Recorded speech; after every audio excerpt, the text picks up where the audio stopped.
Good Thursday afternoon, everybody. My name is Colin Livingston. Welcome to Talkin' Torque.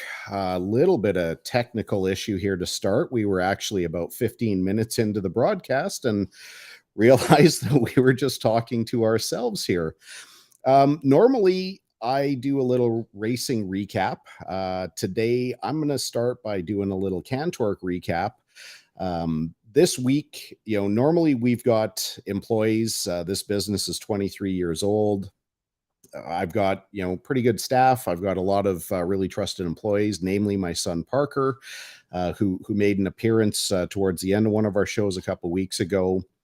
Parker, my daughter and my ex-wife are all down in Florida for the cheerleading world finals. So, obviously very supportive of that. Wanted to make sure that, he got to live his dream. They were there last year, and very cool that they qualified again. But as happy as I am for him to be down in Florida, where he gets to have all that fun, that leaves me in the shop by myself for the next I guess I have 6 more business days. This is day 2. So he's leaving me on my own for 8 days, which has been quite eye-opening because I haven't really worked in the shop in a dedicated basis in a number of years. I have a fairly good idea of what happens in the back, and obviously he and I talk quite a bit, as I do with everybody else in the business. But because I don't do it on a regular basis, it's really, really eye-opening to see how much of the daily procedures we have that I don't really understand anymore, and how complicated and how time consuming some of our software can be. So yeah, this is pretty tiring. I'm starting my days well before 7 o'clock in the morning. I mean, generally I start a day, this morning started at 4:30, so that I could talk to some of my overseas contacts, customers and suppliers. I continued to work until I walked out the door just before 7 o'clock, getting to the office about 7:15. Spent most of the day just in the shop, and then had to try and prep for the radio hit that I do on TSN radio here in Edmonton, and then try and scramble some notes together for today's show, which obviously a little bit time consuming, but again, a little bit of short-term issue for some long-term benefit. Of course, I also like to do a little racing review, but because my guest is also a racing aficionado, we'll try and do some of the racing recap with him. I don't know if he's actually watched any of the weekend's racing or not, so I'm kind of chucking him under the bus here.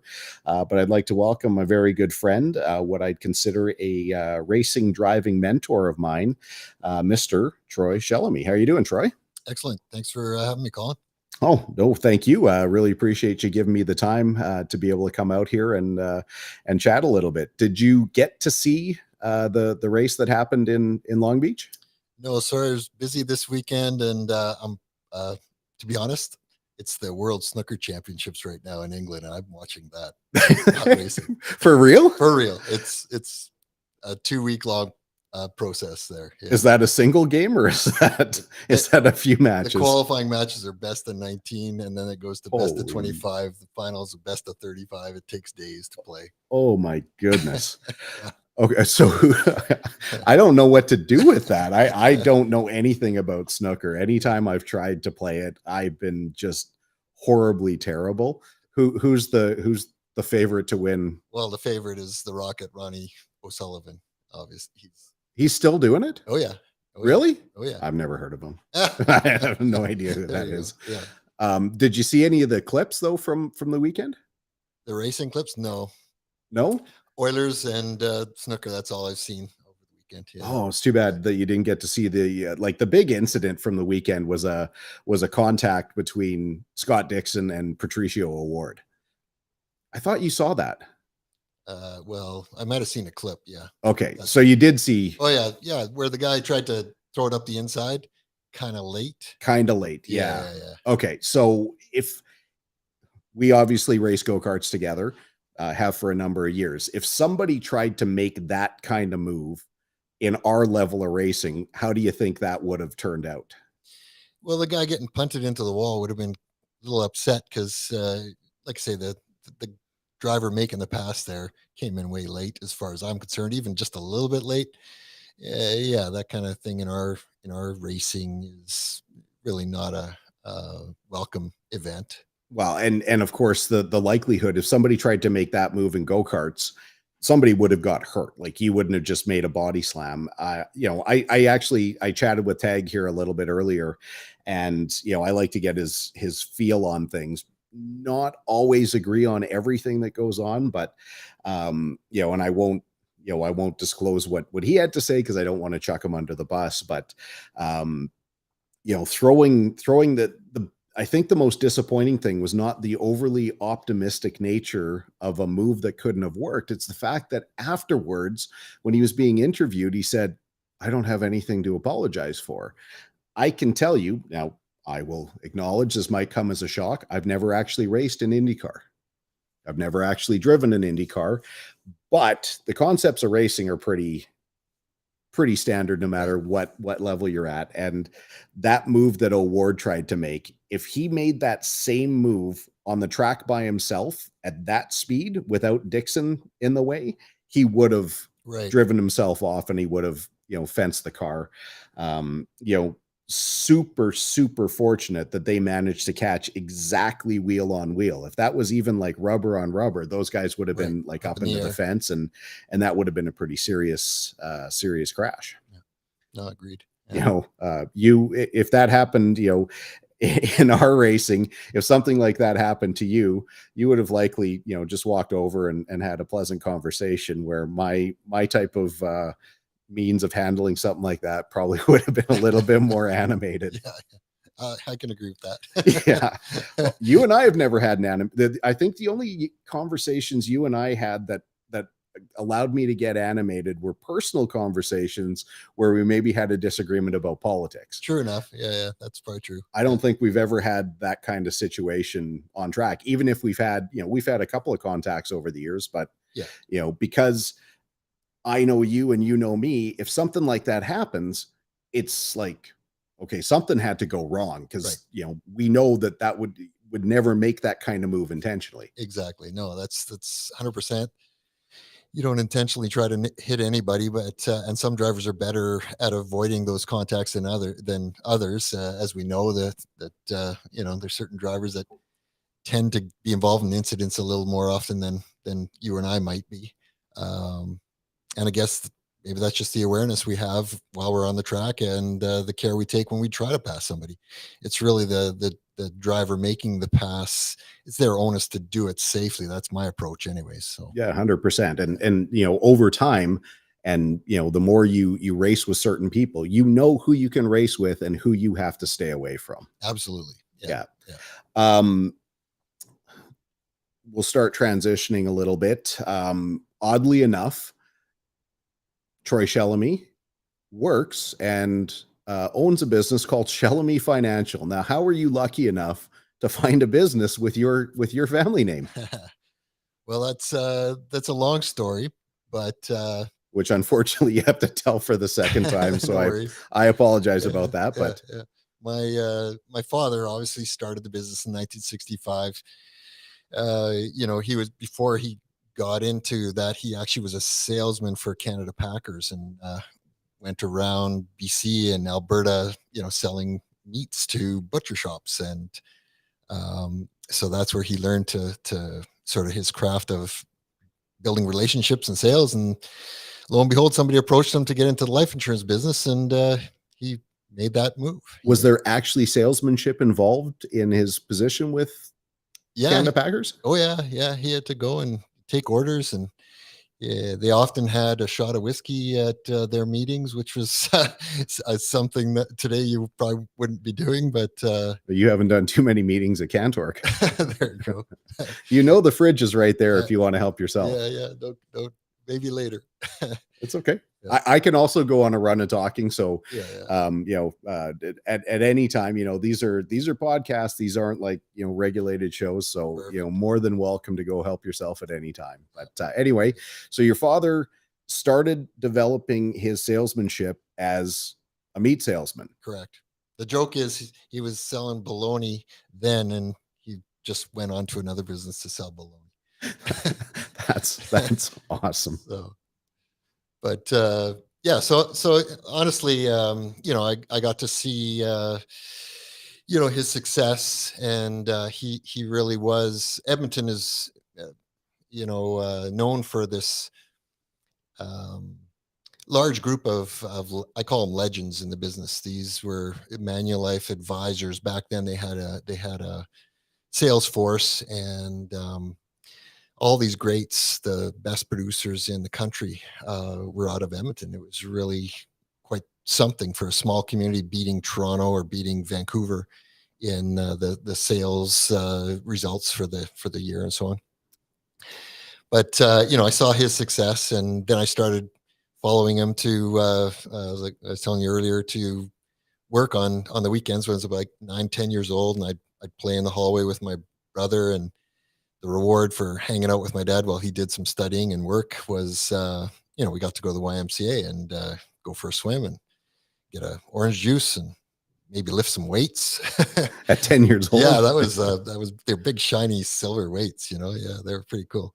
But anyway, that just led to this image. I saw his freedom, I saw his success, and then when I turned 18, I graduated. My plan was to go to business commerce at U of A, and then join the business. And we worked on cars quite a bit.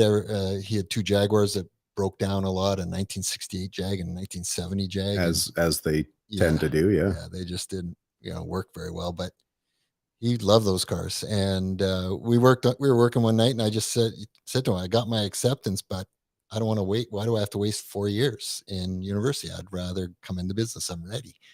And here I am, an 18-year-old saying I'm ready. So, he took it seriously, and he went and talked to the university and explained, the opportunities in the insurance world to get an education and get various designations. So,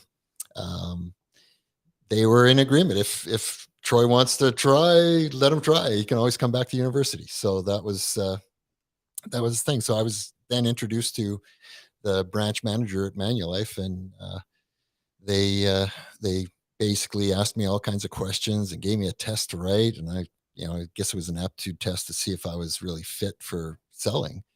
And I had no clue what half the terms were in this test, and I failed it miserably. And but I don't know, I was still pretty confident, and my dad was really confident. He was always very positive.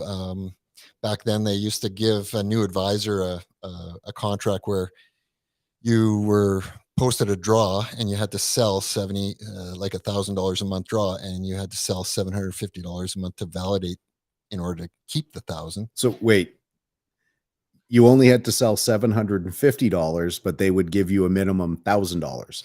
Correct. It was a way to sort of help you get into the business rather than put you on straight commission, but you still would carry forward that deficit. So the next month you actually had $1,250 that you had to, try to validate. So 75% of $1,250 now. Gotcha. Yeah. So anyways, that I thought, okay, I can do that. And but after I went through all the pre-qualification, the testing, and so on. I failed miserably. Like I say, I failed miserably. And anyway, my dad's always been so positive. He came up to me and he said, Troy, they've got so much confidence in you that you get the same deal as me. You're on straight commission. Yeah, no draw for you. Yeah, no draw. So I thought, oh, great. So I get paid every time I make a sale. So anyways, again, I was lucky.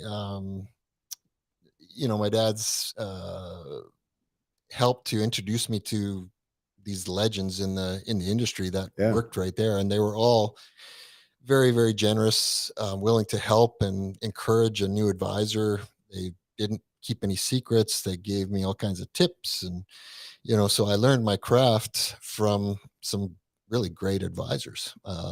So why you mentioned the legends, and I've got 2 points from that, which the more we're talking, we're kind of actually deviating now from where we left off. But you mentioned the legends, so that's one thing that's really interesting. Now, why do you think Edmonton had this group of people? Was it like because of geography? Was it just they just happened to be the superstars? Like compared, like if Edmonton back in the, you're really talking about the 70s and 80s, Yeah.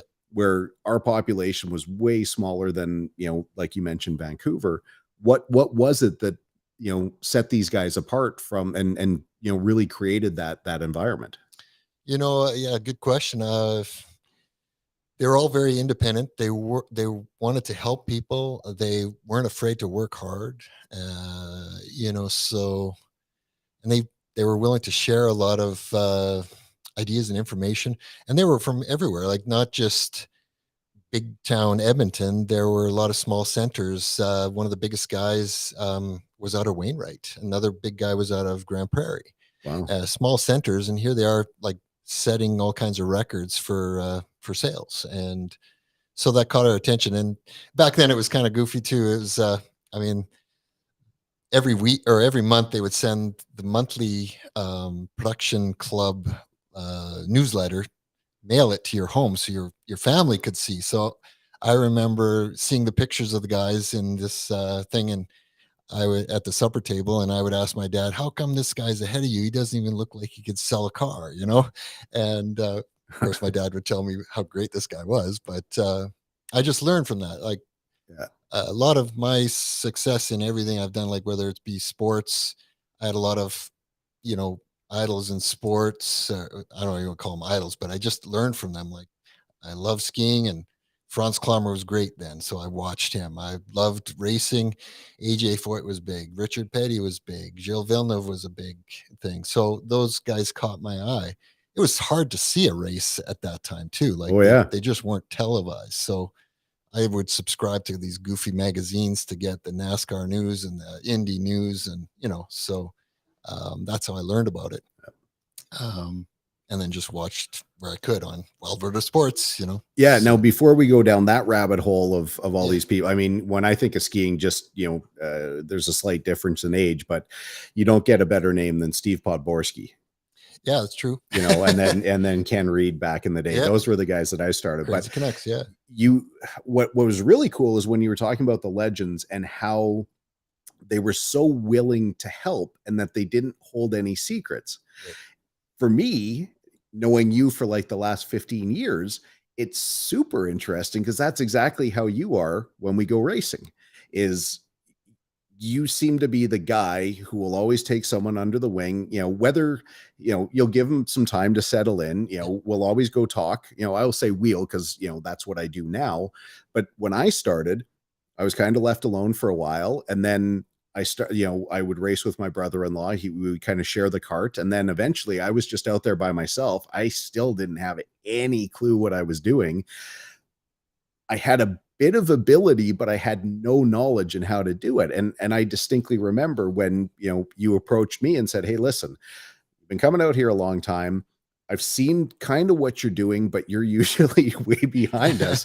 But like during practices and stuff, you're making a couple of mistakes. And I think if you, come out next week early, like we would race at, say, I think we would maybe start at 6 o'clock. Yeah, Come out here early next Thursday, like 3. We're going to go for a walk around the track. I'm going to show you a few things and then we'll work on a couple of things." And, do you have any idea how many people you've mentored like that over the last, because you wouldn't have started like yeah. that in year one, but do you know how many people? Like, do you have a guess? No idea how many, but yeah, it just comes natural to me. I like to meet people, and honestly, uh, in our business, well, in any business, it's about relationships. So karting and sports in general became sort of a feeding platform, if you will, to introduce me to new possible prospects. So, and So you were actually just trying to sell me something? well, not it wasn't trying to sell, just meet people, and they come and ask me. That's usually what happens. Is they usually reach out to me, which is flattering because honestly, I don't really push hard to promote any of the products and services that we have to my friends, but I'm always honored to help them, right? Yeah. So yeah. But no, I mean, that's obviously you're emulating what you've been taught, Yes. which is really neat. Like as you're, realistically, it's, I don't think you would talk an awful lot about yourself, but it's interesting that as you're making that description, knowing you as well as I do, that's a perfect, description of who you are. Well, thank you. You're welcome. Um, you're in an obviously very crowded industry. The I want to make sure I get this right, so I'll throw the slide up here. Whoops, wrong slide. No, that's the right slide. So slight digression here. Obviously, you use a lot of motorsports to promote your business.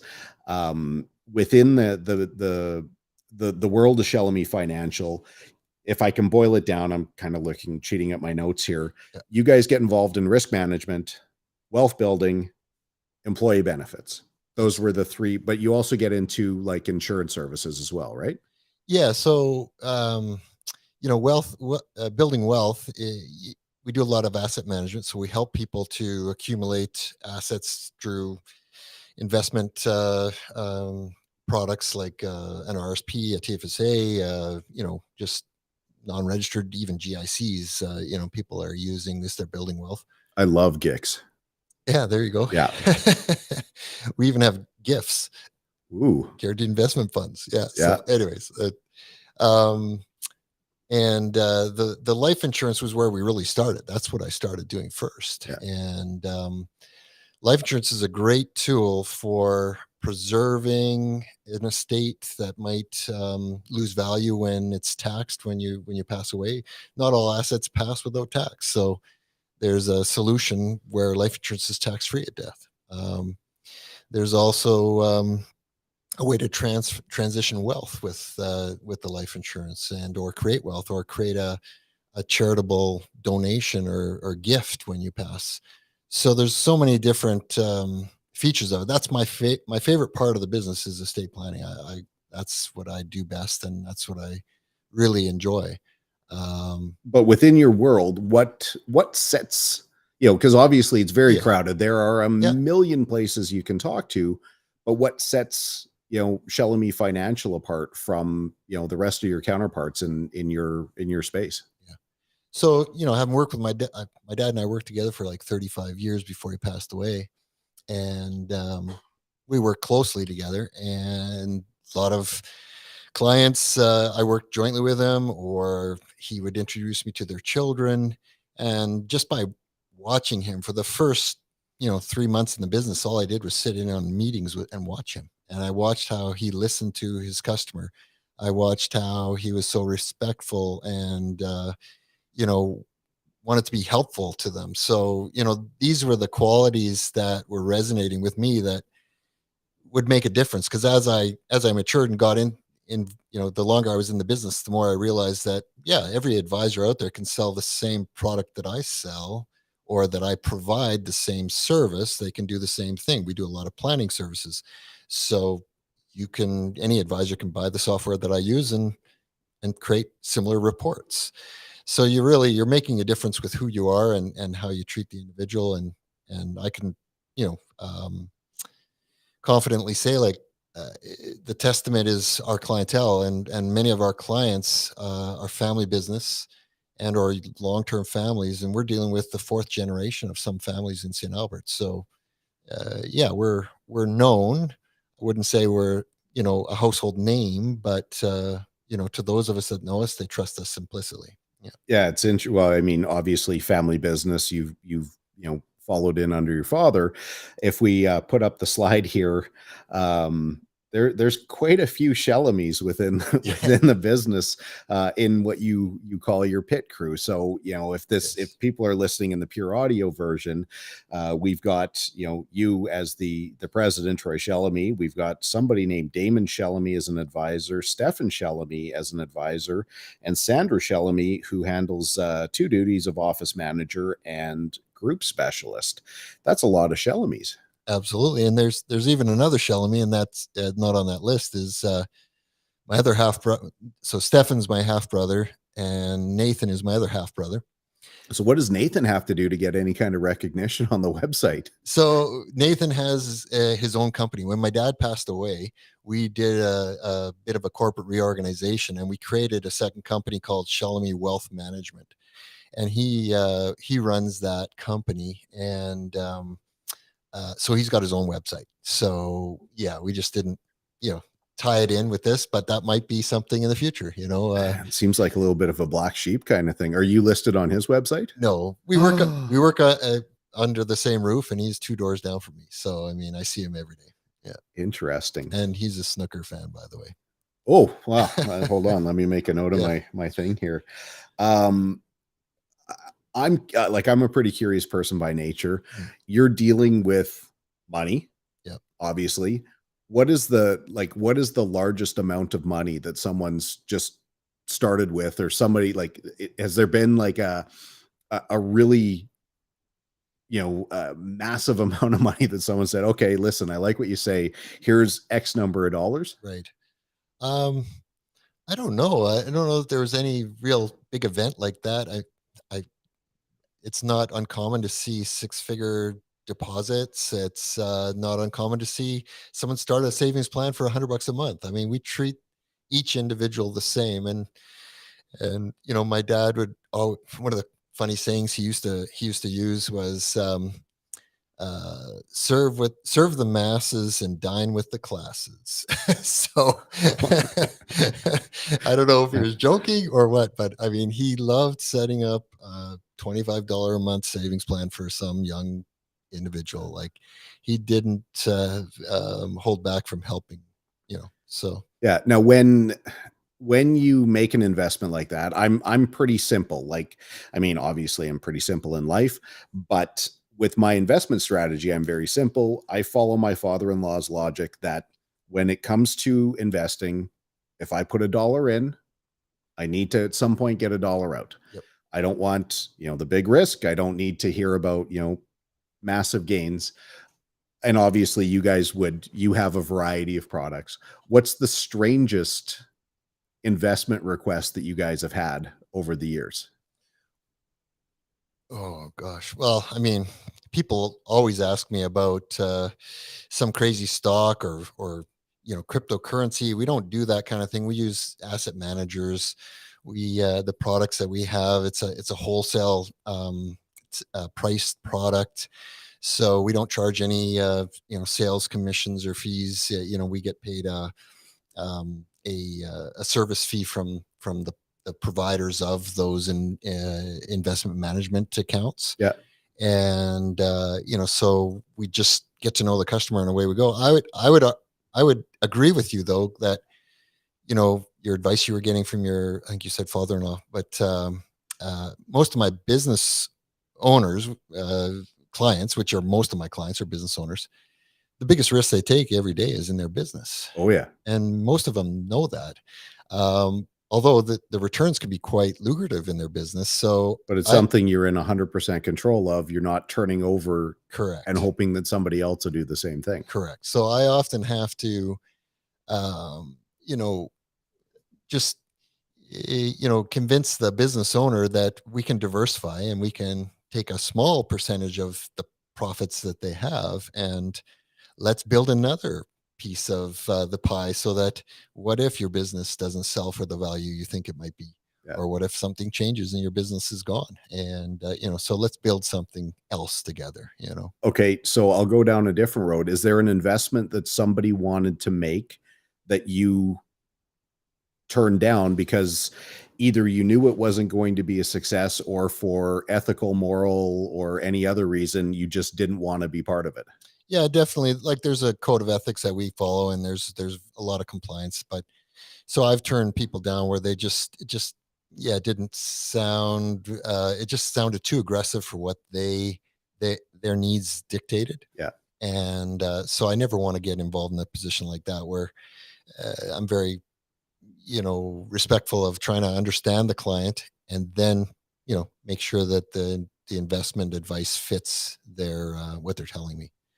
And if it's too risky and too aggressive, that's not the way I invest. I tell my clients, we're not going to swing for the fences and hit a home run. We're going to hit singles, and we're going to do that over and over and over. And in the long run, you're going to win. It's kind of like what's the saying in racing? To finish first, you must first finish. Correct. Yeah. And you don't have to lead every lap to win the race. Just the last. Just one. the last one. Yeah. So that's again lead. Some of those analogies lead to our website.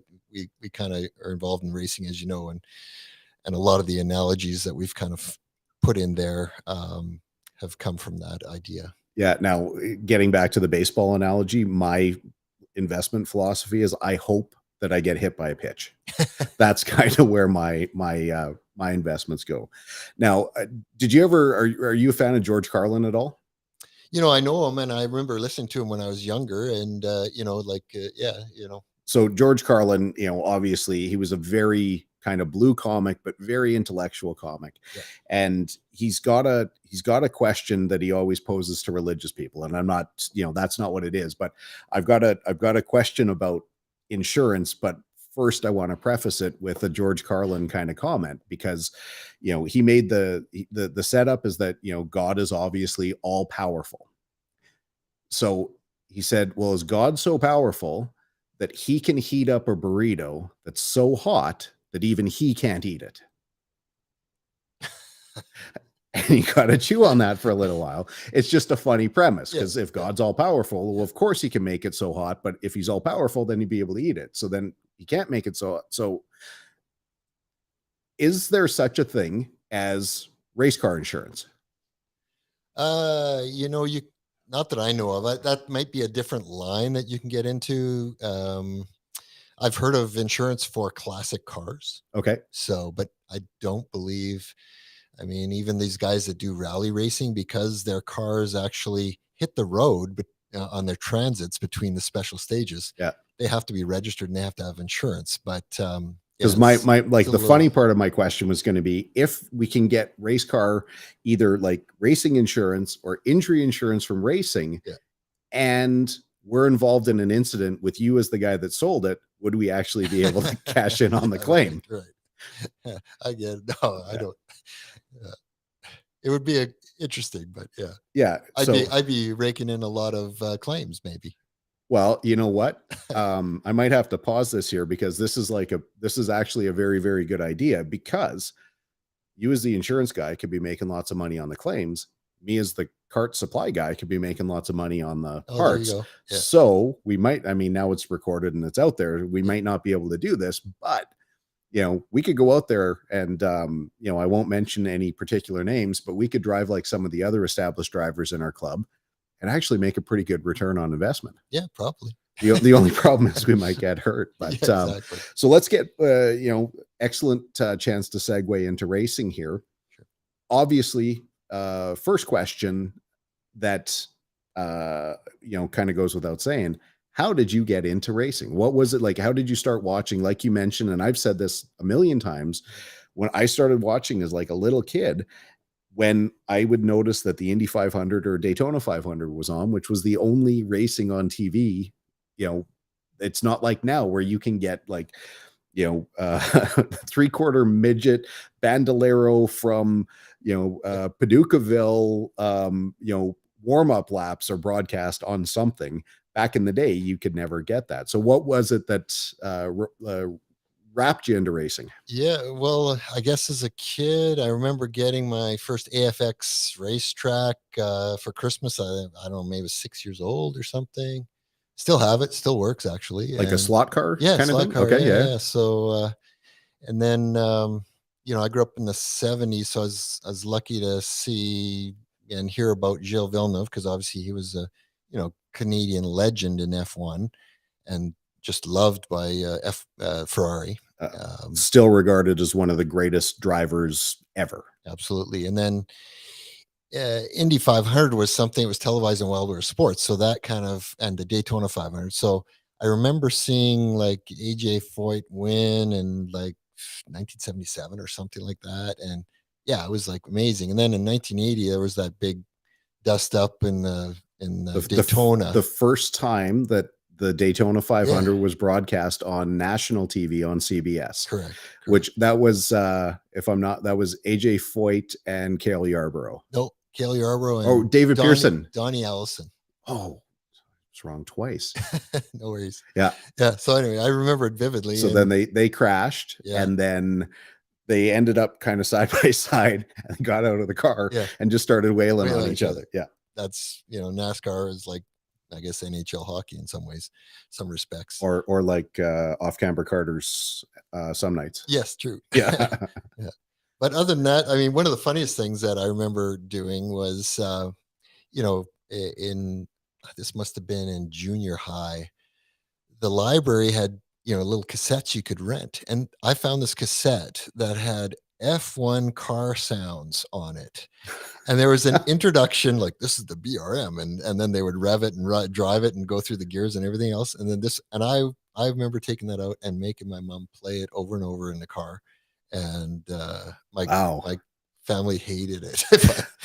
I thought music to the ears. That's actually funny, because I always say that, I'm pretty sure my parents thought that I had some kind of, mental issue, as I was kind of glued to this TV watching people I'd never met before drive around in circles. But you maybe actually beat me listening to F1 car sounds. There you go.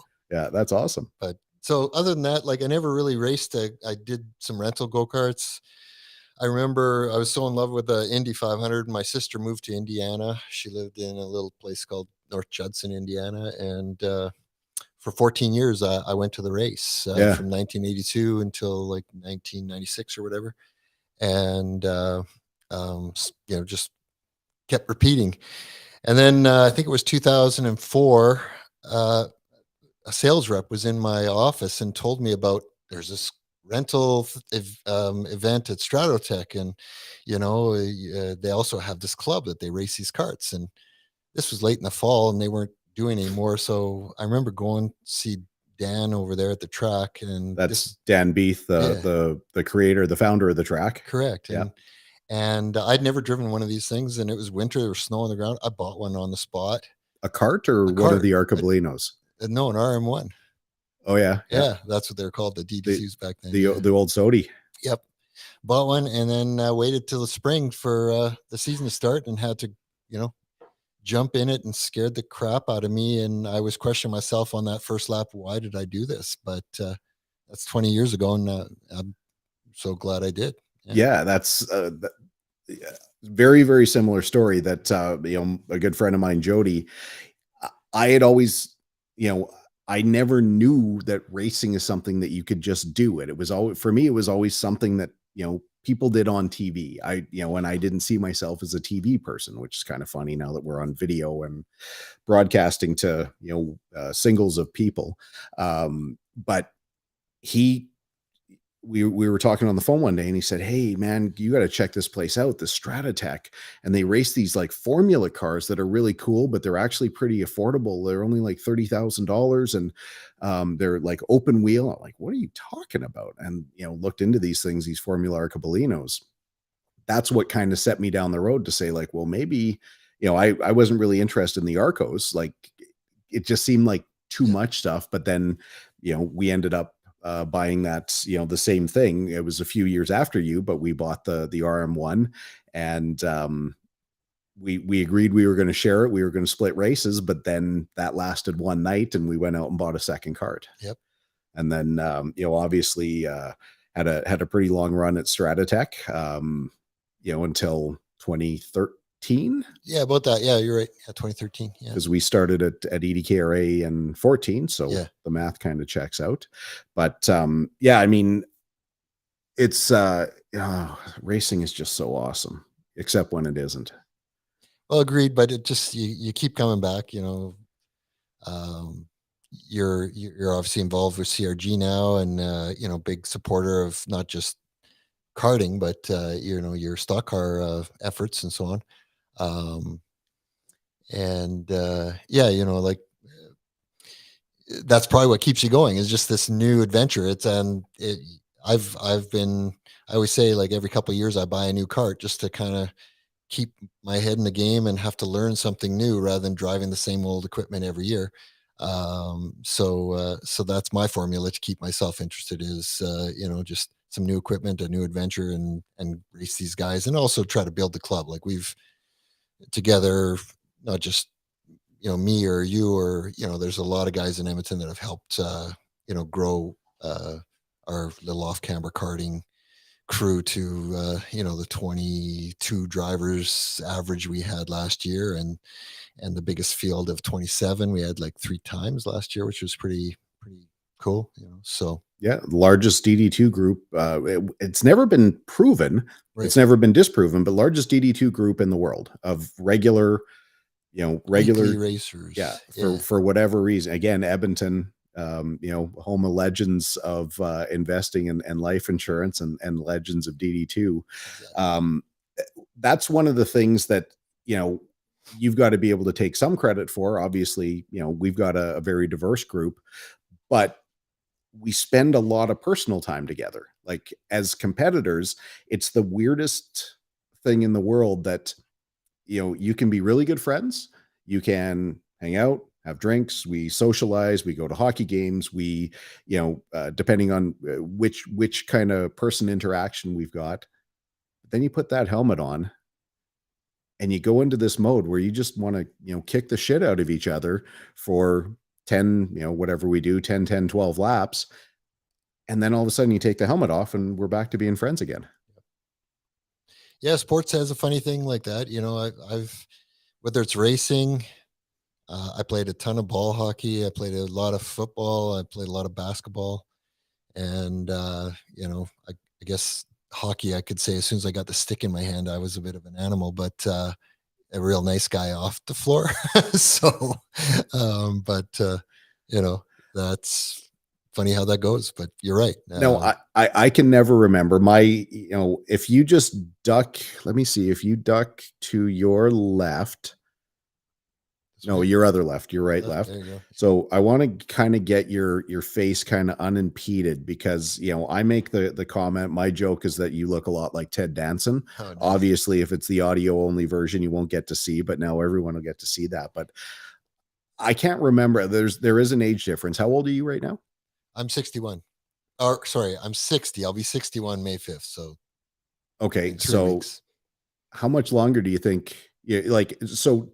We'll go back half a step, and I'll clarify that the racing that we do is it's very very physical. So in the world of Rotax, there are a few different engine formulas. The DD2 is the biggest, fastest, most powerful engine. It's 2 speeds. It's 34 horsepower, which if you compare it to street cars doesn't sound like sound like that much, but in a vehicle, a cart only weighs 195 pounds. You put let's just call us 200-pound Sure. drivers. Yeah. Most of the drivers that we see are 150 to 175 pounds. It's a very very very powerful racing machine, and it's extremely physical on the body. Like, yes, it's a lot of fun and we've got a great group, but it beats the crap out of you, with the G forces in the corners. It hurts your ribs, your arms. At 60/61 years old, you're still very competitive. How much longer do you think you have? Well, as long as I stay fit and enjoy it, I'm gonna race, and being competitive is important to me. Uh, so I've got a good group of guys that we compete against, and then my son started racing Damon about 5 years ago, maybe a little longer, but that's given me another reason to stay involved because yeah, it's a lot of fun to be out there on the track, inches away from your son, and you're both competing, and you see his success or vice versa. I beat him some nights, he beats me some nights. It's a lot of fun. It's just a good outing, and then you work on the carts afterwards. Karting is a bit of a family affair. I mean, our group is primarily adults and showing up to race and compete against each other, but really grassroots karting is 6-year-olds and their Yeah. families, right? Get back to that couple inches apart from your son. Yeah. You guys spend a lot of time during a race, very close proximity, to the point we have a nickname for when you guys are on track. Do you want to share that, or do you want me to share that? Well, yeah, you can tell us what you call us. I know what we are. We call you the Shelemey wall because you've got it figured out that where, generally Damon is the lead cart, you tend to be in behind. That if somebody's trying to make a pass, you kind of offset where Damon is enough that you can't drive around the one side because it's blocked. And if you try and drive around the inside, you're never going to make the corner unless you pull a Patricio Award, slide it up, and then take out two carts. Correct. Yes. Now that seems to happen a lot during the races. Now that surely isn't deliberate. Well, I wouldn't say it's deliberate. It just, he's so tall, I can't see over him. So I have to get on the inside to see the corner. So that's typically where it started, Have you ever thought about trying to go faster? Oh, right. Yeah. I'll try that this year. Try and get it. Well, I mean, I obviously know the answer to this question. You've got some new stuff coming. Absolutely. Yeah, we've got the two new CRGs. What are they? KT5s, I think they're called. And do you actually want to tell the public about your secret equipment? Oh, it's common. All the competitors I know, I always gave them advanced notice over the winter to have them sweat a little bit. Yeah. So yeah, Lars knows there's new stuff coming, and he's prepping himself. Yeah. Yeah. So you got new carts, new engines. How's the training been? Oh, training's been great. Thanks for that. Colin, obviously, give him a little shout out here because he's been training with Bold Athletics for many years and introduced us. Wednesdays we race. Well, in the winter we do nothing. So rather than do nothing, let's get our CRG group together and do some fitness training. So yeah, it was a perfect fit because honestly, we weren't doing anything, and it was a good way to just sort of keep that Wednesday after work, 5 o'clock, show up at the studio and work out, and then meet, hang out with the guys and the girls because there's some female drivers that we competed against as well. And yeah, that's been awesome. I'm fitter and more prepared for the season than in the past. And yeah, we'll see if it pays dividends. So if it doesn't, don't, there's no warranty on what we're doing, but yeah, I wasn't actually poking for a compliment, but that was, from my standpoint, where there are so many cart dealers, they're, either more technical, they have, this service, that service, which I don't. Within CRG, I looked at it to say, what can we do differently? It's like, well, this is one thing that I know I can do better than the other karting dealers out there is I've got a really good training program and I've got a really good, support network. So let's not, focus so much about worrying about, well, are we a half horsepower under for engine if our performance isn't there? Let's get together. What was great is we had such a diverse allotment of drivers, or a selection of drivers. We had and we didn't talk about it, we didn't broadcast it, we didn't promote it, we kind of kept it on the QT, which is the opposite of the legend philosophy of the investment guys, and generally how we would treat people at the track. But I didn't want to broadcast it because I didn't want to give away what we were going to be doing. But I lost count. We probably had 10 different drivers over the winter. Yeah. I think the biggest group we had was 6 on a given night. Sometimes it was just a handful, and way we went. But it wasn't just about getting everyone kind of fit. It was like, hey, listen, we're not a team, but we're all part of the same group. We all run the similar gear. So let's get to know each other a little bit better.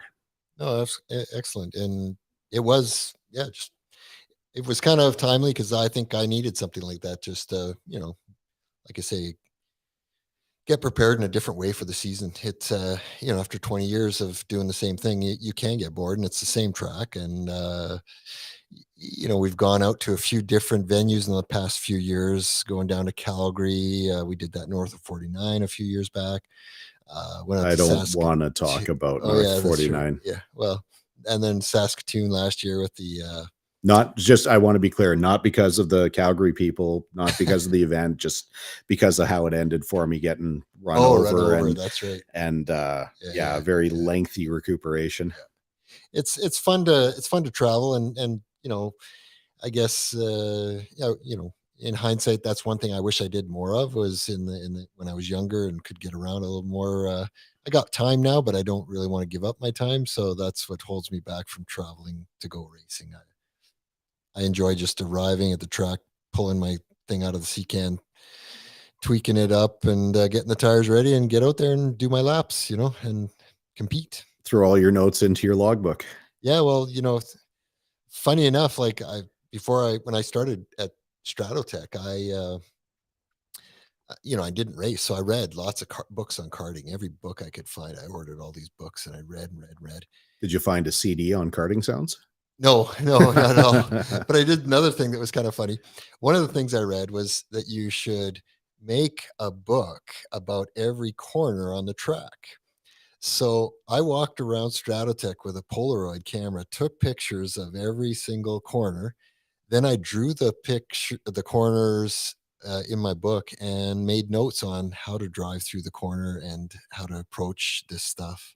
And I not only took pictures on the way into the corners, I turned around and I took pictures on the exits coming. So yeah, like a geek, I really Do you went. still have them? I have that book. I got to dig it out. I do. Yeah. You might be able to put that book back into service now that Stratotech's Oh going to yeah, host another race. that's That actually might be worth something. that's true. I could yeah, give it to the guys that are going to run in the big event. Try to get the ticket. Exactly. Somehow, I don't know that they'll really get any benefit from it other than nostalgia. We can hope. Yeah. Polaroids are coming back into fashion. My kid has a Polaroid camera. Everyone seems to love them.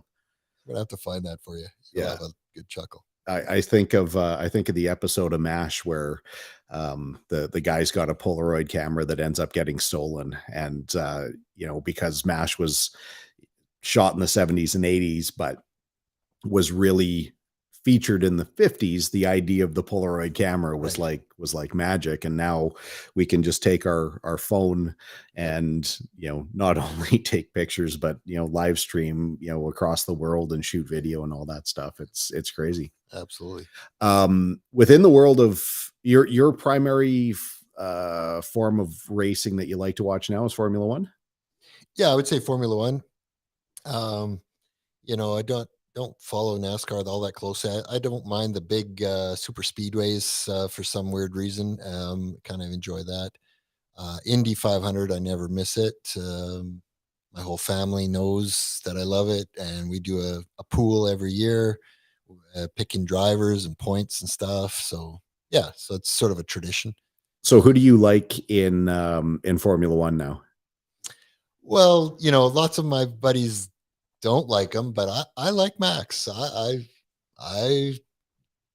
was, it's refreshing to see somebody new take over the lead of F1. I mean, Lewis had it for 8 years or whatever, and I just got tired of that, watching Mercedes and Lewis win, and as some of the criticism that my fellow people give Max is, oh, he's so arrogant, this, that, and I'm like, what F1 champion was never that, arrogant or so self-indulged that they had to believe they were number one, or they're never going to be F1 champ. So you didn't like all the winning of Lewis, but the winning of Max is okay. Well, I liked Lewis at the beginning. Yeah. But then, so you'll tire of Max eventually if this keeps going? I will tire of him because I'll want to see somebody else take the reign. Yeah. Absolutely. What do you think of F1 now? Like, it's changed monumentally. Not just forget about the new body style, but the sport itself. Obviously the big catalyst was Drive to Survive in the last few years. They're changing the way that they're running races, and they're really starting to morph the sport to these newer fans who aren't, I don't really know if they're actually fans. Yeah, it's true. I mean, my daughter was just in France and went to Monaco, and she knew about it, but her friend didn't. and both her and her friend started watching Drive to Survive after that, Yeah. and they love it. They're just in love with the stories of the drivers and everything else. But I think that's great for the sport to get a new fan base. But as far as the sport itself goes, I've always enjoyed it from the standpoint of the best of the best, and technology is king. And I'm not a big fan of IndyCar from the spec racing point of view. And when I was watching it, it was back in the 70s and 80s, and there were different chassis, different engines, different. There's a lot of difference and more uh, ability for teams to go in different directions. Now it's everybody's got the same, and I'm not a big fan of that kind of technical rules and regs. I like a little bit of ingenuity, and F1 does that for me. So Nothing gives you more ingenuity than knowing that the only difference you have, if you've got two engine manufacturers in IndyCar. See, yeah, I'll just go back half a step. I disagree with your analysis of IndyCar. I love it. I think it is actually the best racing that's out there right now. You actually get passes. You never know who's going to win week to week. Last weekend they raced at Long Beach. If I went through, I reviewed the last bunch of races. I took a look who was hot, who should have been. It wasn't even close to that. Rookie wins out of nowhere. Andretti finally put a race together where they've been quick all year, but Penske has dominated that race between, Joseph Newgarden. And I think his average finish, I had to calculate it. His average finish over the last 5 races was like 1 point something, or, just under 2. yeah, And they were nowhere to be found. Like, I love that. I love the unpredictable nature, the fact that they've got a standard body, standard chassis. There's only 2 engine manufacturers. What separates it is the ingenuity of what you can do with those setups and your driver, which is kind of what it's supposed to be. yeah, and I won't disagree with that. And when it comes to Indy, I love the ovals, but I'm not a big fan of these street courses. I'll take a road course over a street course. Just I like just the way a road course flows versus In all racing, or in Indy, or in F1? in pretty much all racing. Yeah. Even the F1 tracks that are surrounded by walls. Not a big fan. No, Yeah. I totally despise F1 on road courses. The next F1 race is, finally F1's coming back, not this weekend, but next in Baku.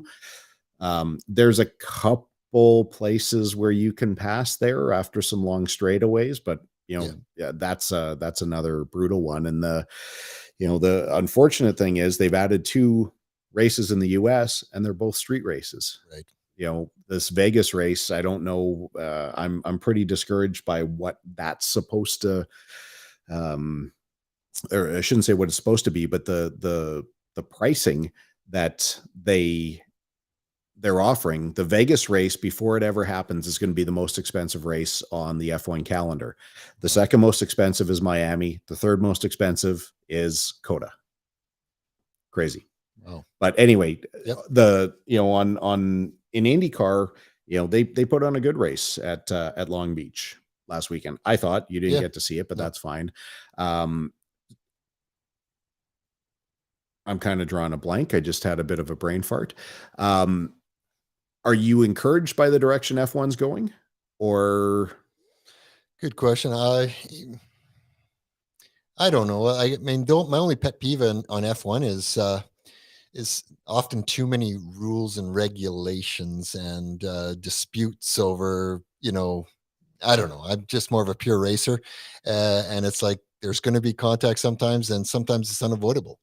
But That's why the penalty is called avoidable contact, not unavoidable yeah, contact. but just like track limits, a guy's tires go over the line by a millimeter and he's penalized. Just some of these stuff. I get it why they do it, but at the same time, it's like I agree with you 100% on track limits, because the penalty for track limits is way exceeds what the actual violation is. Right. You lose, like in qualifying, you lose your entire lap, which means you put a set of tires on for nothing, which means you went out for 3 laps in a 15-minute qualifying session that Yeah. I think the way the track limit should be handled is by a time penalty. So you get us, if it can be determined that, breaching the track limit is 10th of a second benefit, you get a 3/10 of a second penalty instead of the rest of it.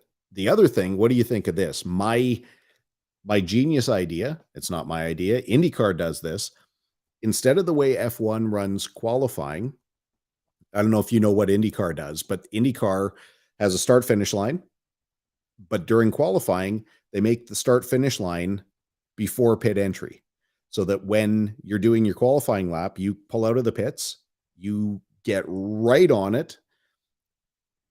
You get to the second last corner, third or last corner. That's where you start your timing.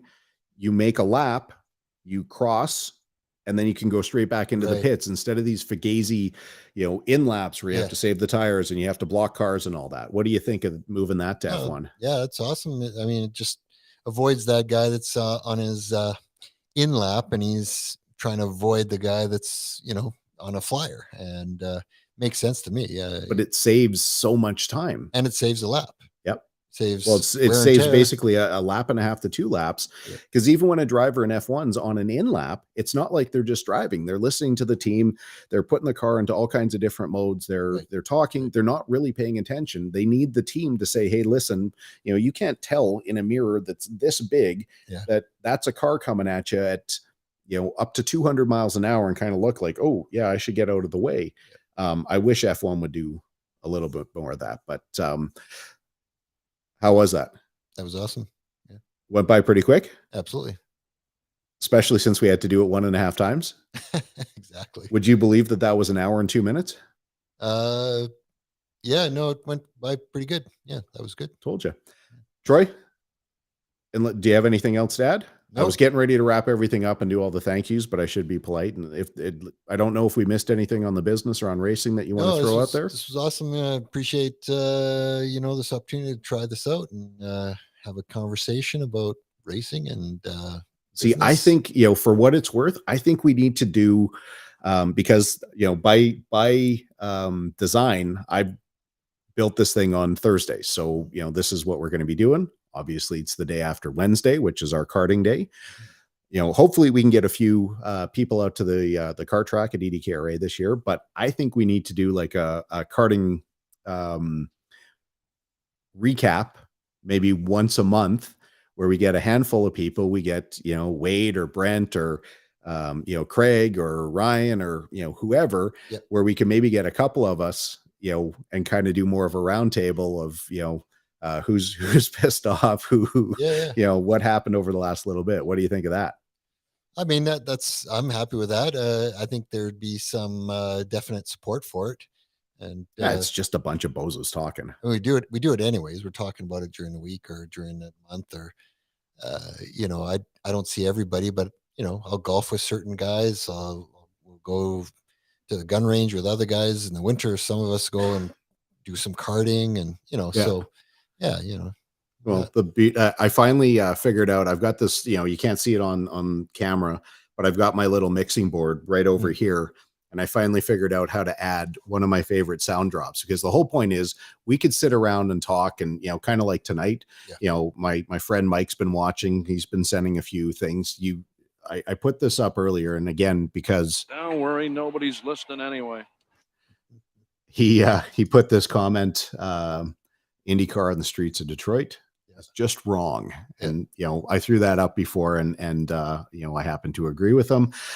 Sorry, Mike, I won't say I agree with you yet. I want to see what happens. This is a Roger Penske thing. And, Roger Penske's forgotten more about racing than, any other 10 people who have ever known. So I think it'll be okay. But anyway, thank you very much, Troy.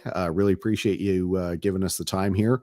Hopefully we get, this in a lot of ways, this is not Drive to Survive, but I hope that we can cycle through a few of our drivers throughout the year, show some of the personalities, get a few more perspectives on karting so that we can get a couple of people to watch and maybe get a few more people out to the track, either watching or want to participate, whether we don't really have mechanics, but we're always happy if somebody wants to lend a hand, or they want to get out and test a cart, or, eventually come out and get racing. So, I appreciate you giving me the time. Always appreciate you as a friend, as a mentor, and hopefully you can put some of that workout to good use, and maybe you can finish ahead of me one of these nights. Oh yeah, as long as I get the good engine. Well, it's going to be random. What time are they coming on Wednesday? They're gonna be here about 5 minutes after I pull it out of the box and figure out. I'll let you know once I figured it out. Okay. Yeah, everybody else kind of wants to. Everybody else wants to do the same thing, so you can start stacking the Benjis over here for me. There you go. Hey, Right on. thanks, Troy. Okay, thank you. There we go. Man, I kind of love doing this. Again, make a few mistakes, but don't worry, nobody's listening anyway. Nobody's listening anyway. We'll be back next week. If you have any questions, if you have any comments, you're welcome to send them to me at Talkin Torque on Twitter. You can also email heythere@talkintorque.ca. And again, be back here next week.